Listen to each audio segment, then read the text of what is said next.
Communications. Send a reply to Admiral Kim. Tell him the job is never finna the space around Theros Prime filled with massive ships as the Krex Imperial war fleet arrived. Emperor Vorth himself commanded the largest vessel anyone had ever seen. The Blood Moon was 10 kilometers long and carried enough weapons to destroy entire planets. Fleet Admiral Choi watched the enemy fleet through his view screen. 300 Krex warships had gathered to crush the human force. The aliens were confident they could overwhelm the humans through sheer numbers. Admiral, we're receiving a transmission from the Krex Emperor, Communications Officer Park Ji-woo reported. The main screen filled with the image of Emperor Vorth. He was even larger than the other Krex, with golden scales and scars that told the story of 1,000 hunts. His eyes glowed red with hatred and pride. I am Vorth, Emperor of all Krex, Master of the Hunt, Killer of 1,000,000 prey. The alien announced.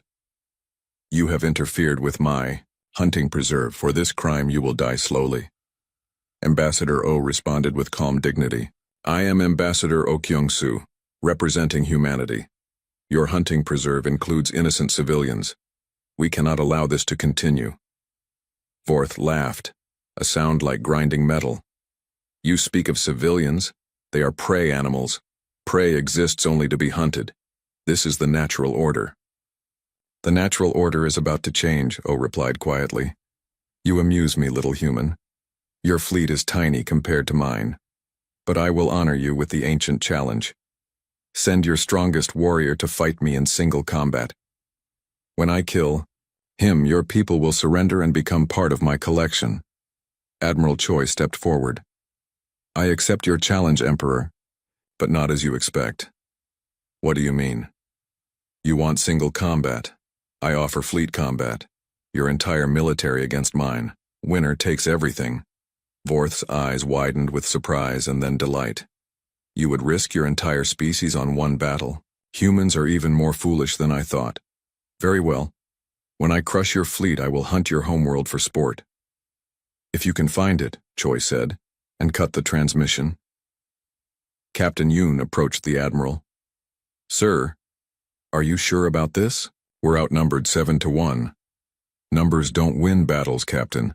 Intelligence, training, and technology win battles. The Krex have quantity, we have quality. Commander Yu Hyori prepared her combined arms strategy.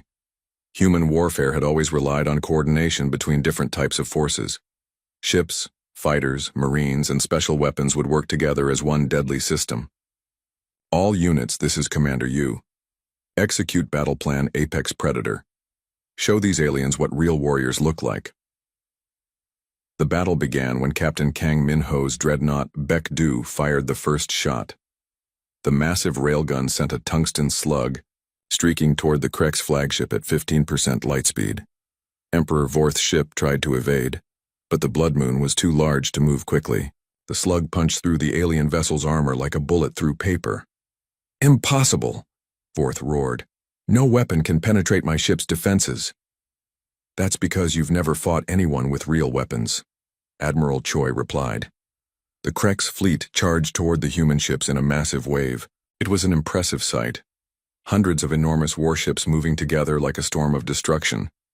But the humans didn't run. Instead, they did something the Krex had never seen before.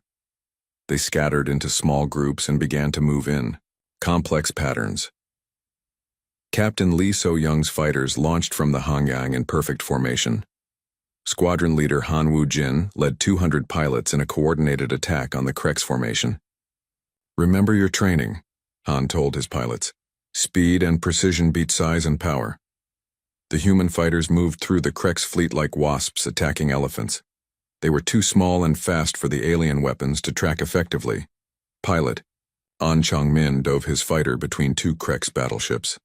The aliens fired at him with weapons that could destroy cities. Every shot missed. Their targeting systems can't handle our speed, An reported. We're moving too fast for their computers to calculate firing solutions. Meanwhile, Colonel Park Sung-woo led Marine boarding parties against 6 different Krex ships simultaneously. His soldiers moved through space in armored pods, cutting through alien hulls like hot knives through butter. Major Song Ji-hoon's team breached the Krex battleship Deathbringer. The aliens inside were waiting for them, confident that their size and strength would overwhelm the tiny humans.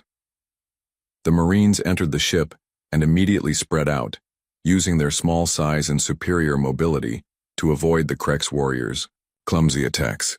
Contact front, Sergeant Lee Hyojin reported. Multiple hostiles, Corridor 12. The Krex charged like wild animals, roaring threats and swinging massive claws. They were terrifying to look at, but their attacks were poorly coordinated. The Marines fought like a machine designed for war. Every movement was precise. Every shot was aimed. Every tactical decision was calculated for maximum effect. Corporal Park Min-seo flanked a group of Krex warriors while they focused on Major Song. Her rifle fired armor-piercing rounds that punched through alien hide like tissue paper. "Targets down," she reported. "Moving to next objective." Chief Engineer Nam Yoon-ji monitored the battle from her position aboard the Baekdu.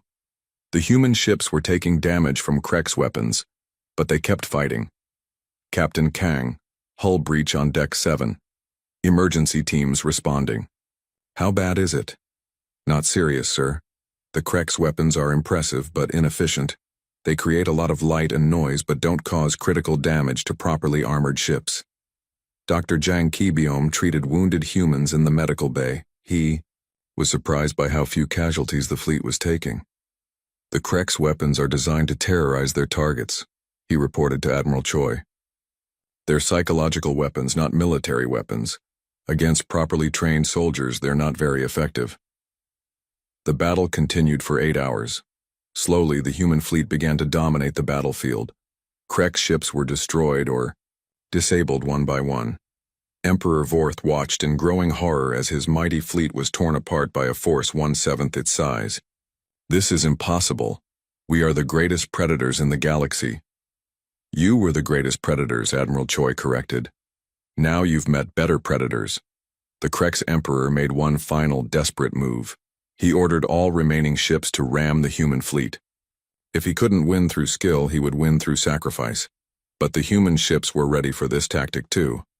Commander Yu had studied Krex psychology and predicted this exact response. "All ships, execute maneuver Matador," Yu ordered. The human fleet scattered at the last moment, letting the charging Krex ships pass harmlessly between them. Then the humans turned and fired into the aliens' unprotected rear sections. The tactic was devastating. Within minutes, the surviving Krex ships were dead in space. Emperor Vorth's flagship was the last enemy vessel still fighting. The Blood Moon's weapons were powerful, but the human fleet surrounded it completely. "Surrender, Emperor," Admiral Choi offered. "Your fleet is destroyed. Your people are dead. End this." Vorth's reply was filled with rage and disbelief. "I am the master of the hunt. I cannot be defeated by prey animals." "We're not prey animals," Ambassador O explained patiently. "We're apex predators. We're what eats things like you." The final attack came from all directions at once. Captain Lee's fighters, Colonel Park's Marines, and the fleet's heavy weapons struck the Blood Moon simultaneously. The massive ship broke apart like a toy dropped by a giant child. Emperor Vorth's final transmission was cut off in mid-scream. Battle was over. The Krex Imperial War Fleet had been destroyed. The most powerful predator empire in galactic history had been crushed by a single human fleet. Fleet Marshal Talani's voice came over the communication system. "Admiral Choi, we're receiving surrender messages from Krex commanders throughout the galaxy. They're abandoning their hunting preserves and fleeing toward their home territory." "Let them run," Choi said. "We'll deal with them later if necessary." Dr. Jang submitted his final battle report. "Admiral, human casualties were minimal. The Krex weapons were designed to intimidate, not to kill efficiently. Against trained soldiers with proper equipment, they were surprisingly ineffective." Colonel Park reported from his boarding operations. "Sir, the Krex are physically powerful but mentally weak.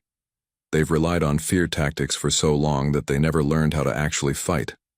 When their intimidation failed, they had no backup strategy." Captain Lee analyzed the tactical situation. "Admiral, the Krex fleet was impressive looking but poorly organized. They had no real command structure, no coordinated strategy, and no contingency plans. They were used to winning through shock and awe, not through military skill. Admiral. Choi looked at the wreckage floating in space around his fleet. The Kreks had ruled this galaxy through terror for thousands of years. Now their empire was broken, destroyed by a species they had never heard of. All ships, prepare for the next phase of operations, Choi ordered. We came here to protect the Villani. That job isn't finished until we're sure the Kreks can never threaten anyone again. The apex predators of Earth had proven their superiority. The galaxy was about to learn that there was a new dominant species among the stars. The battle began at the mining colony of Keth 7. Fleet Admiral Choi chose this location carefully. The Kreks had dozens of Villani prisoners there, using them for hunting practice. It was time to turn the hunters into the hunted. Captain Yoon Sang-min commanded the battleship Dokdo as it approached the Kreks' positions. The enemy had 15 ships guarding the colony. They were massive vessels that looked more like flying fortresses than warships. All weapons ready, Captain, reported Weapons Officer Kim Do-hyun. Fire when ready, Yoon ordered. The Dokdo's railgun batteries opened fire. Tungsten slugs accelerated to 10% the speed of light streaked toward the Kreks ships. The aliens had never seen weapons like this before. The first slug hit a Kreks cruiser amidships. The kinetic energy was enormous. The alien ship's armor, designed to stop energy weapons, offered no protection against solid projectiles moving at relativistic speeds. The cruiser broke apart like glass. Direct hit, Kim reported. Target destroyed. The Kreks commander's voice filled the communication channels. What kind of weapons are those? Nothing can penetrate our armor. Those are human railguns, Ambassador O replied calmly. We learned long ago that sometimes the old ways are the best ways. 3 more Kreks ships moved to attack the Dokdo. Their energy weapons charged and fired. Brilliant beams of plasma streaked toward the human battleship. Captain Yoon smiled. Evasive maneuvers. The Dokdo moved like a dancer despite its massive size. Human ships were built to survive Earth's dangerous space environment. Asteroid fields, solar storms, and gravitational anomalies had taught human engineers to build vessels that could handle anything. The Kreks' plasma beams missed completely. The aliens were used to fighting enemies that couldn't dodge their attacks. Impossible, the Kreks commander roared. Your ship is too big to move like that. Size doesn't matter if you know how to use it, Yoon replied, and ordered another railgun volley. Meanwhile, Colonel Park Sung-woo prepared his Marines for their first boarding operation. Strike Team Alpha consisted of 20 soldiers in powered armor. Their target was a Kreks command vessel. Remember your training, Park told his Marines. These aliens are big and strong, but they're slow and stupid. Use your speed and intelligence. Major Song Ji-hoon led the boarding party. His Marines used breaching pods to cut through the Kreks ship's hull. The aliens had never designed their ships to repel boarders. They were always the ones doing the boarding. The Marines cut through the hull and entered the Kreks ship. The corridors were huge, designed for creatures much larger than humans, but that worked in the Marines' favor. Contact, Sergeant Lee Hyojin reported. Kreks warriors approaching from Corridor 7. The aliens were enormous. They stood 3 meters tall and weighed as much as small vehicles. Their claws could tear through steel. Their teeth could bite through bone. They looked like living nightmares. But they moved slowly. Their reaction times were poor. They relied on fear instead of skill. Major Song's Marines scattered through the corridor, using their small size to find cover. When the Kreks charged, the humans were ready. Human weapons fired armor-piercing rounds at velocities the Kreks had never encountered. The aliens' natural armor, effective against claws and energy weapons, offered little protection against high-velocity projectiles. They're going down, Corporal Park Min-seo reported. Their armor can't stop our bullets. The Kreks had relied on intimidation for so long that they had forgotten how to actually fight. They charged in straight lines, roared threats, and tried to overwhelm their enemies with brute force. The Marines fought like humans had always fought, with intelligence, teamwork, and superior technology. They used the ship's own structure against the aliens, turning corners and doorways into killing zones. Bridge secured, Major Song reported. The Krek's command crew has surrendered. Back in space, Captain Lee So-young's carrier Hangang launched its full fighter complement. Squadron leader Han Woo-jin led 60 pilots against the Krek's patrol fleet.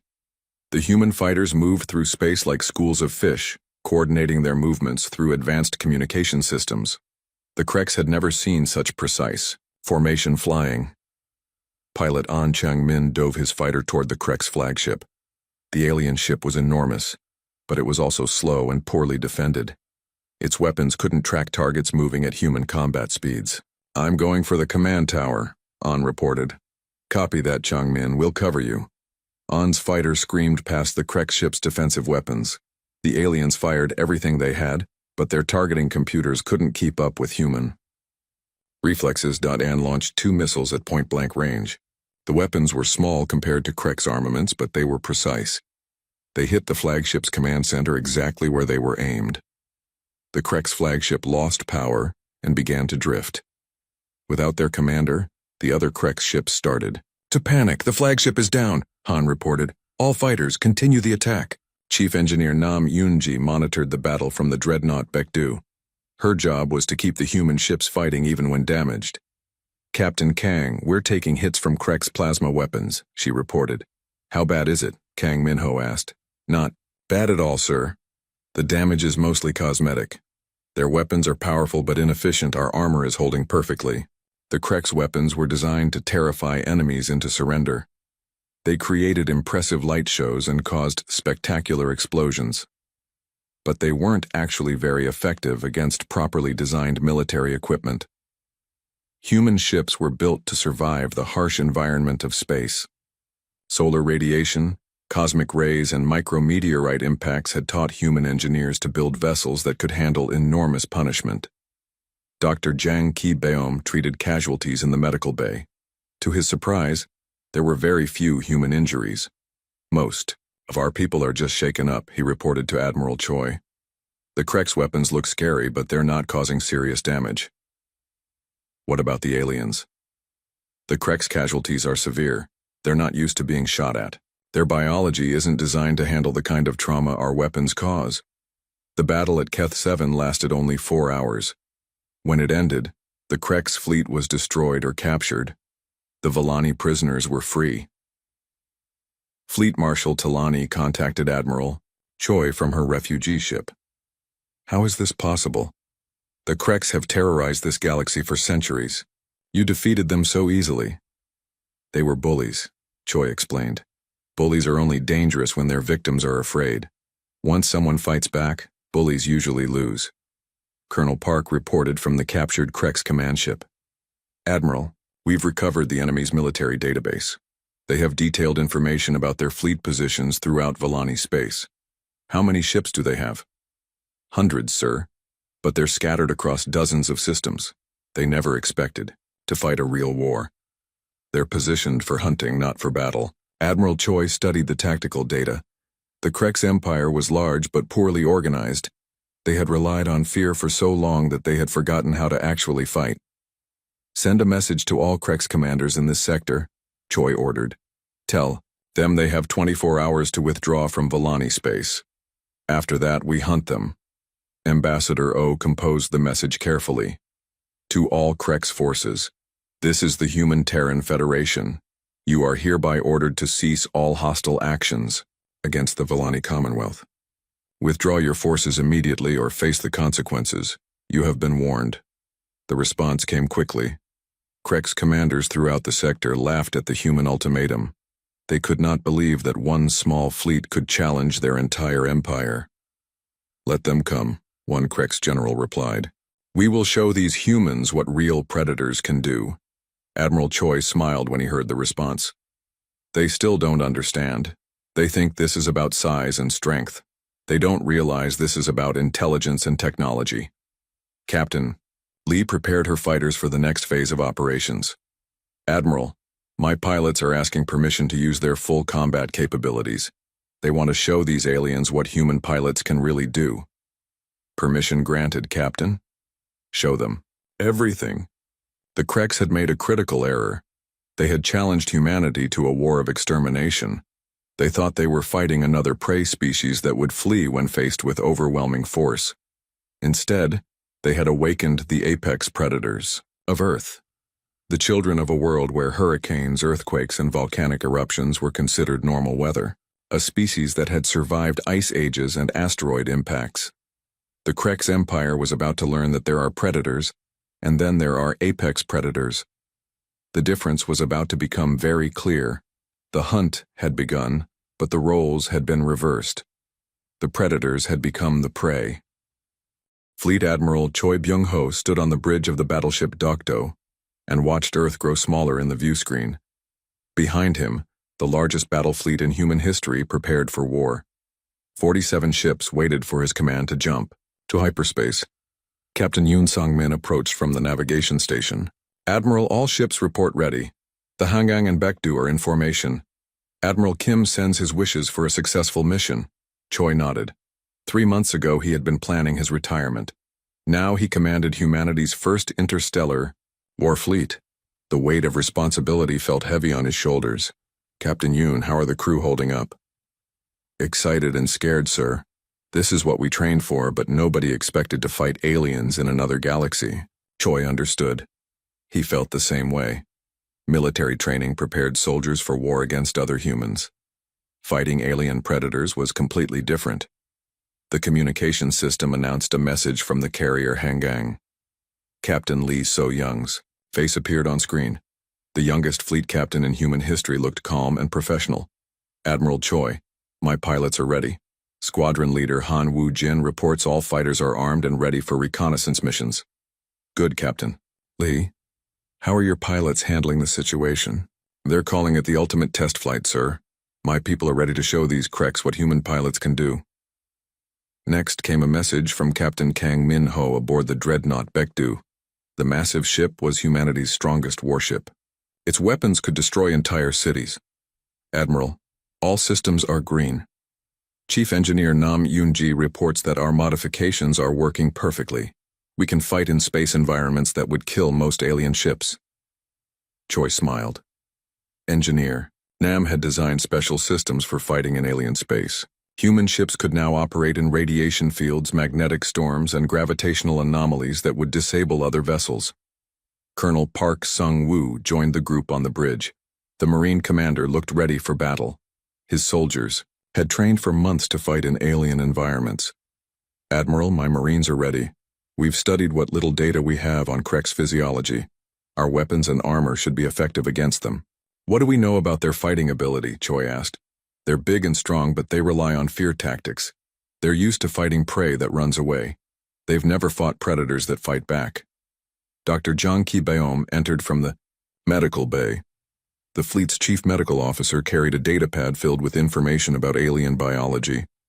Admiral, I've been studying Villani physiology. They're very different from humans. Their bones are light like bird bones. They can't handle temperature changes. Their blood doesn't carry oxygen efficiently. They're not built for fighting. What about the Kreks? Choi asked. The opposite problem. They're big and powerful, but they're slow. Their reaction times are poor compared to humans. They're built for intimidation, not actual combat. Tactical Officer Bae Soo-jin approached with her analysis of Krek's military capabilities. She had spent weeks studying every piece of data the Villani had provided. Admiral, the Kreks use quantity over quality. Their ships are large but poorly designed. They rely on fear to win battles. Their weapons are powerful but inaccurate. Their tactics are simple. Overwhelm the enemy with numbers and brutal force. What are their weaknesses? Choi asked. They don't expect organized resistance. They don't use complex strategies. Most importantly, they've never fought an enemy that wasn't afraid of them. Choi thought about this information. The Kreks sounded like bullies who had never met someone willing to fight back. That was about to change. Ambassador Oh Kyung-soo arrived from the diplomatic section. The veteran diplomat had studied alien cultures for decades. Now he would represent humanity to an entire galaxy. Admiral, I've prepared first contact protocols. The Villani seem peaceful and honest. The Kreks appear to be aggressive predators with no interest in diplomacy. We should prepare for the Villani to be our allies and the Kreks to be permanent enemies.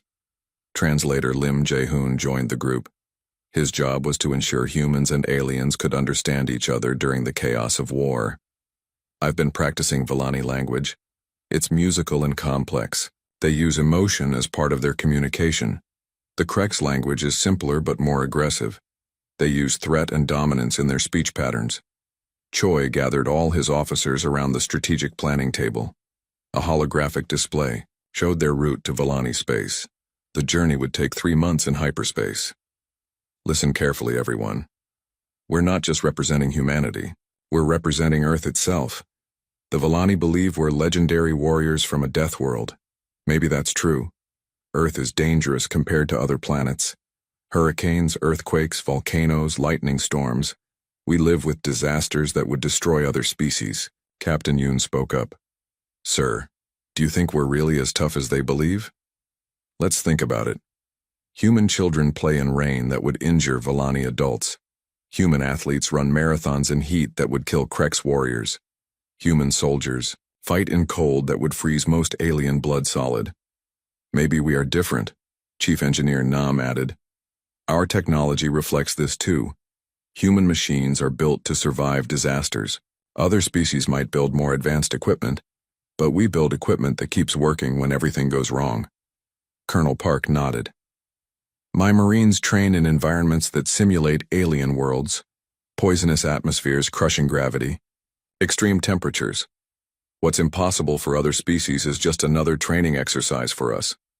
Dr. Yang looked at his medical data. Humans heal faster than most species.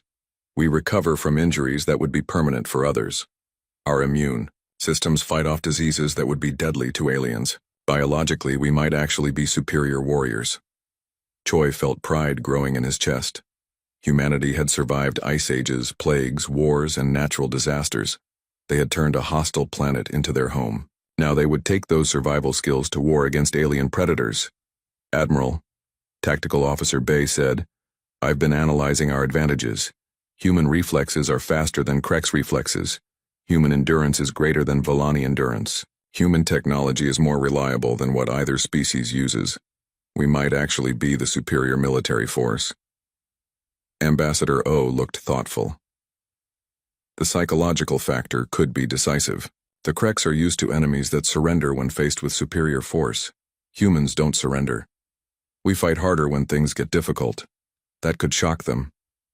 Choi made his decision. All officers return to your stations. Prepare your departments for combat operations. In 3 months, we'll arrive in Volani space. When we do, we're going to show the galaxy what happens when predators meet apex predators. As his officers left to prepare their crews, Choi remained on the bridge. Through the view screen, he could see the other ships of his fleet. Each vessel carried hundreds of humans ready to fight for strangers in a distant galaxy. Captain Yoon returned to his side. Admiral, the crew is asking questions. They want to know if we're really doing the right thing. Fighting in someone else's war, I mean. Choi thought about the question. Captain, the Volani called for help because they had nowhere else to turn. The Krex are hunting them like animals. If we don't help, an entire peaceful civilization will die. Isn't that exactly the kind of fight humanity should be willing to have? Yes, sir. I think it is. Then give the order. All ships jump to hyperspace. Time to show the galaxy what Earth's children can do. The fleet disappeared into hyperspace, beginning the journey that would change the galaxy forever. Behind them, Earth continued its orbit around the sun, unaware that its children were about to become legends in the stars. Captain Lee Dong-soo walked through the quiet halls of the space station Sejong. The deep space monitoring station floated far from Earth, watching for signals from distant stars. For 3 years, Lee had commanded this outpost. Most days were boring. The crew monitored radio waves and checked equipment. Nothing exciting ever happened. Lee entered the communication center. Officer Park Ji-woo sat at his desk, headphones on. The young man looked tired. He had been working the night shift for weeks. Anything new, Ji-woo? Lee asked. Park shook his head. Just the usual background noise from pulsars and... He stopped. His eyes grew wide. Wait, Captain, you need to hear this. Park's fingers moved quickly over his controls. A strange sound filled the room. It was not like any signal they had heard before. The sound was musical, but sad. It rose and fell like someone crying. "When did this start?" Lee asked. "5 minutes ago. It's coming from the Andromeda spiral. The signal is very strong for something so far away." Park looked worried. "Captain, I think this is artificial. Someone is trying to talk to us." Lee felt his heart beat faster. First contact with aliens had always been possible, but after decades of silence, most people stopped believing it would happen. "Can you decode it?" Lee asked. Park nodded. "I'm running it through the translation programs now. The computer is looking for patterns." He paused. "Captain, there's something else. The signal is repeating the same message over and over." Lee watched as lines of data moved across the screen. Slowly, words began to appear. The computer was finding patterns and turning them into language. "Help us," the message said. "Please help us. We are dying. The hunters are coming. They kill everything. We heard stories of the Deathworld people, the ones who cannot be killed. Please help us. We offer everything we have. Please come." Lee stared at the screen. "Deathworld people? What does that mean?" Park worked at his computer. More text appeared. "They call themselves the Villani Commonwealth. They say the Krex Empire is hunting them. The Krex treat other species like animals to be hunted. The Villani are running out of places to hide." The message continued. "We know of Earth. The legends speak of a world so dangerous that its children became like gods of war. Water falls from the sky. The air burns with electricity. The ground shakes and mountains explode. Yet humans live there and grow strong. Please, warriors of the Death Planet, save us." Lee read the message again. Earth as a death world? He had never thought of his home planet that way. But compared to what these aliens described, maybe Earth was dangerous. Hurricanes, earthquakes, volcanoes, and storms were normal for humans. Maybe other species could not survive such things. Jiwoo, record everything. Send this to Terra Command. Immediately. Use Priority 1 encryption. Park's hands shook as he prepared the transmission. "Captain, do you think it's real?" "I don't know. But if it is, we need to tell Admiral Kim right away." The next day, Lee stood in the communication room waiting for Admiral Kim Tae-ho's response. When it came, the Admiral's face appeared on the main screen. Kim looked older than Lee remembered. Command of Humanity's Space Forces had aged him quickly. "Captain, Lee, I've read your report. This could be a trick. How do we know these Villani are real? How do we know this isn't some enemy trying to lure our ships away from Earth?" Lee understood the Admiral's worry. Humanity had many enemies on Earth. Wars still happened between nations. Trust did not come easily. "Sir, I recommend we send this to Dr. Shin Hye-jin. She's our best expert on alien communication. If anyone can tell if this is real, she can." Admiral Kim nodded. "Already done. I'm waiting for her report now." 2 hours later, Dr. Shin's report arrived. Lee read it quickly. The scientist had studied every part of the alien message. She checked the language patterns, the mathematics, and the science described in their plea for help. "The message is genuine," Dr. Shin wrote. "The aliens describe physics and mathematics that match our understanding of the universe. Their language shows natural evolution over thousands of years. This is not something humans could fake. The Villani are real, and they are truly afraid." Admiral Kim called another meeting. This time, more officers joined the conversation. Lee recognized General Park from the Marine Corps and Dr. Jang from the Medical Division. "If we help these aliens, we will be committing to war," Admiral Kim said. "We don't know how strong these Krex are. We don't know how many ships they have. We could be sending our people to die." General Park spoke up. "Admiral, the message mentions our reputation. These aliens think humans are legendary warriors. Maybe they know something we don't know about ourselves." Dr. Jang added, "The medical data they sent shows that Villani are very fragile. Their bones break easily. They cannot handle temperature changes. They need special food to survive. If the Krex are hunting them, it's not a fair fight." Lee thought about the message. The Villani had called humans Deathworld people. They believed humans were nearly impossible to kill. Was that true? Lee remembered his training. Human soldiers could fight in deserts that reached 60 degrees Celsius. They could work in Arctic cold that froze water solid. They could climb mountains where the air was so thin that machines stopped working. They could swim in oceans during storms that destroyed ships. Maybe the aliens were right, maybe humans were unusually tough. "Admiral," Lee said, "the Villani offered us their entire technology database. Think about what we could learn. New medicines, new energy sources, new ways to travel between stars.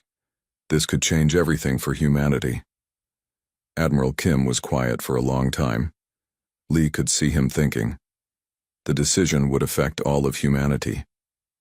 "Captain Lee, have Officer Park send a response to the Villani. Tell them we received their message. Tell them humanity is coming to help." Lee felt excitement and fear at the same time. "What should I tell them about our capabilities?" Admiral Kim smiled for the first time during the meeting. "Tell them that humans have never lost a war against predators. Tell them that Earth's children are coming, and the hunt is about to become very different." As Lee left the meeting, he thought about what was coming. Humanity would soon travel to another galaxy to fight aliens they had never seen. The Villani believed humans were legends. Soon they would find out if that was true. Officer Park was still at his station when Lee returned. The young man looked nervous. "Captain, should I tell them about our weapons, our ships?" Lee thought for a moment. "No, Jiwoo, let them be surprised. But send this message. The children of Earth have heard your call. We are coming. Hold on just a little longer. The hunters are about to meet the hunted." Park typed the message and sent it toward the Andromeda spiral. Somewhere in the darkness, between galaxies, the signal traveled toward desperate aliens who had called for help from a species they knew only through legends. Lee looked out at the stars and wondered what they would find when they arrived. Would humans really be as strong as the aliens believed? Would their technology be enough to fight an entire empire? One thing was certain. For the first time in human history, Earth's children would fight not for themselves, but to protect others. They would learn what it meant to be the defenders instead of the survivors. The message was sent. Soon the human armada would begin its journey to war.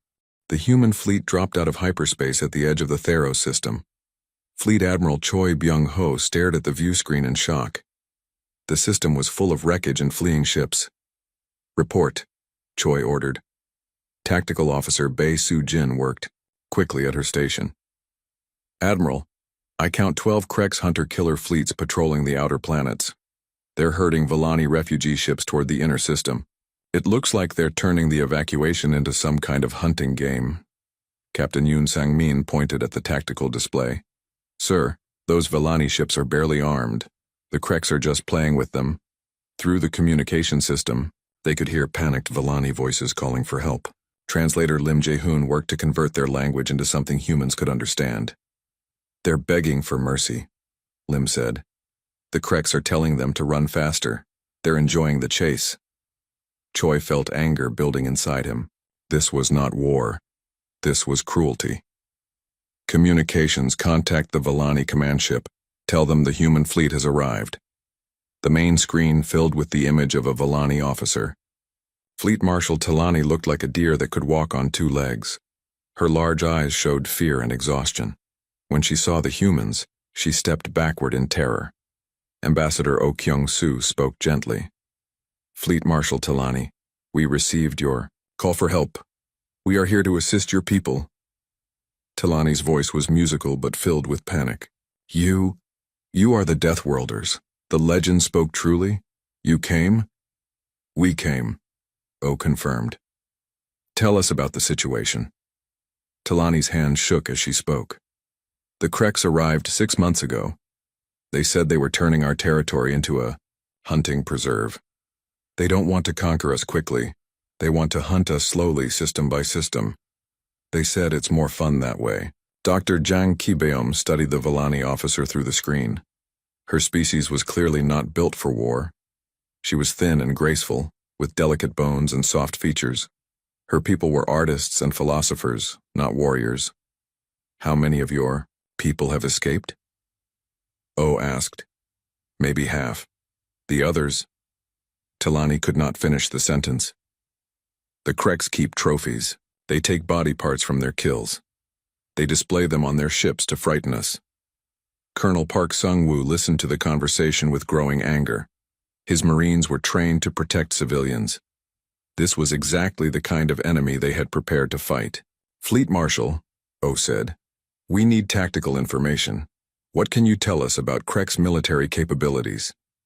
Talani sent data files to the human fleet. They have massive ships but poor technology. They rely on size and fear. Their weapons are powerful but slow. They don't use complex strategies because they don't need them. Most species surrender when they see the Krek's fleet. Captain Lee So-young studied the data from her carrier. Admiral, their ships are 3 times larger than ours, but they're slower and less maneuverable. My pilots can outfly them easily. Squadron leader Han Woo-jin added his analysis. Sir, I've been watching their patrol patterns. They're sloppy. They don't expect resistance. They're not even trying to hide their positions. Chief Engineer Nam Yoonji reported from the Baekdu. Admiral, their technology is actually inferior to ours in most ways. They compensate with brute force.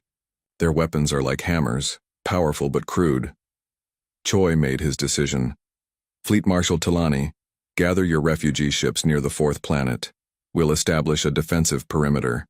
It's time to show these Kreks that the hunting season is over. Talani looked confused. You want to fight them? But they have hundreds of ships, you only have dozens. Quality over quantity, Choi said. Trust us. The human fleet moved into formation. Captain Yoon positioned the Dokdo at the center. Captain, Lee deployed fighters from the Hangang. Captain Kang moved the Baekdu into position for long-range bombardment.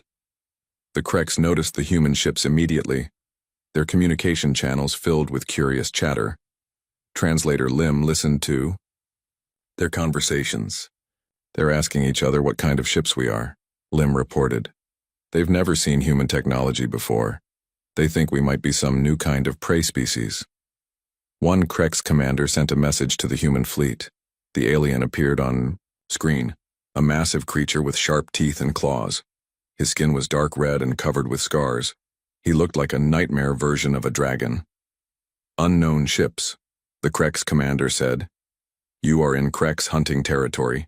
Leave now or become part of our collection. Ambassador Oh responded calmly. This is Ambassador Oh Kyung-soo representing the Human Terran Federation. You're attacking peaceful civilians. Withdraw immediately. The Krek's commander laughed. It was a horrible sound like metal scraping against stone. Humans? Never heard of you. Are you another herbivore species? You look weak. Your ships are small. This will be fun. We are not herbivores, Oh said quietly. We are omnivores. We eat both plants and meat. We are predators, just like you. The Krek's commander stopped laughing. Predators? Impossible. There are no other predator species in this galaxy except us. You're about to meet your first, Oh said, and cut the communication. Captain Lee launched her reconnaissance fighters. Squadron leader Han led 12 pilots toward the Krek's fleet. Their mission was to gather intelligence and test Krek's response times. The fighters moved at speeds that shocked the Kreks. Human pilots could handle acceleration that would kill most aliens. They could make turns that would destroy other spacecraft. The Kreks are trying to lock weapons on our fighters, Han reported. Their targeting systems are too slow, they can't track us. One Krek ship fired at Han's fighter. The weapon was powerful but moved in a straight line. Han avoided it easily. Their weapons are like throwing rocks, Han laughed. Big rocks, but still just rocks. Dr. Jang studied the medical data streaming from the reconnaissance mission. Admiral, I'm reading Krek's biological data from our sensors. Their reaction times are much slower than human reaction times. They're physically strong but mentally slow. Tactical Officer Bay analyzed the Krek's fleet formation. Sir, they're not using any real tactical formations. They just group their ships together and rely on intimidation. They have no idea how to fight a real battle. Colonel Park prepared his Marines for boarding operations.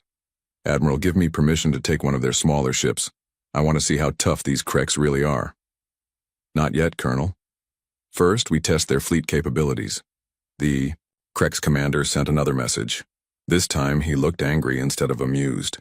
Your little ships are fast, but they cannot hurt us. Watch as we destroy one of your vessels. 5 Krex ships moved toward the human fighter squadron, their weapons charged with energy that made space around them glow. All fighters, evasive, maneuvers, Captain Lee ordered. The Krex fired massive energy beams. The weapons were powerful enough to destroy a city, but they moved too slowly. Human fighters danced between the beams like dancers avoiding raindrops. Is that the best you can do? Squadron leader Han taunted over the communication channel. The Krex commander roared in frustration. Impossible. Nothing can avoid our weapons. You've been hunting prey too long, Ambassador O said. You've forgotten how to fight real predators.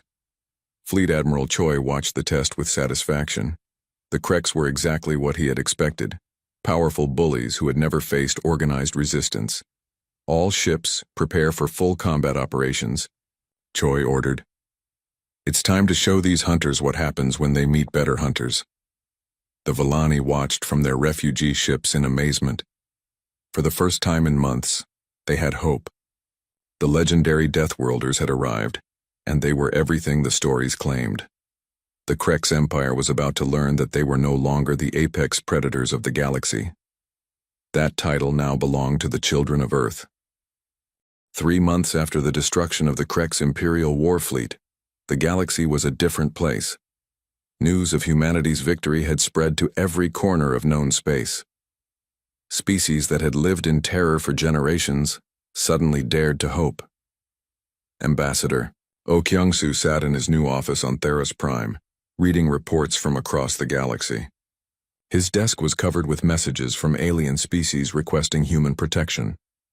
Admiral Choi, Oh called to his friend, we're receiving 50 new requests for help every day. The Zalons are being attacked by the Hex Swarm. The Quilani need protection from the Void Raiders.